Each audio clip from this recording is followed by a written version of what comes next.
La température avoisine les moins 15 degrés, mais pas de quoi décourager les occupants du Bois-le-Jus. Pas de quoi non plus refroidir l'atmosphère brûlante qui règne entre les militants anti-CIGEO et l'Andra. Pour preuve, cette confrontation lorsque des bruits de moteurs se sont fait entendre. Dans 3 jours, c'est l'audience. Dans 3 jours, vous respectez même pas la justice.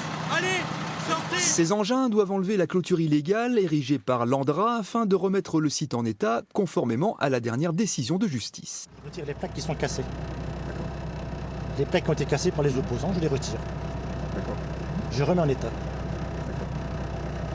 Et vous constatez par vous-même qu'il nous bloque le chantier pour retirer les plaques, chose qu'il décrit, avec une attitude assez menaçante. Les occupants, eux, y voient plutôt la préparation de leur prochaine expulsion. Nous, on le sent comme ça, oui. Sous couvert de faire des travaux de remise en état qui arrivent très tard, parce que ça fait 6 mois qu'ils auraient pu le faire. Là, ils arrivent juste avant l'audience. Ça ne ressemble pas du tout à une remise en état, en fait. Dialogue de sourds entre les deux parties. Je m'explique difficilement effectivement cette réaction alors que nous sommes toujours dans cette logique de remise en état, de remise en ordre et de nettoiement des éléments de béton qui jonchent le bois et qui sont, je dirais, pas très heureux à bien des égards de laisser ces éléments tels que. On ne s'oppose absolument pas évidemment à la remise en état du Bois-le-Jus, mais pas dans ces conditions-là.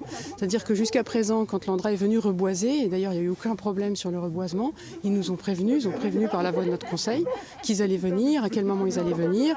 Donc on pouvait évacuer les lieux, on pouvait sécuriser les lieux. Et la tension n'est pas près de baisser. Une manifestation est d'ores et déjà annoncée le 18 février pour la défense du désormais célèbre Bois-le-Jus.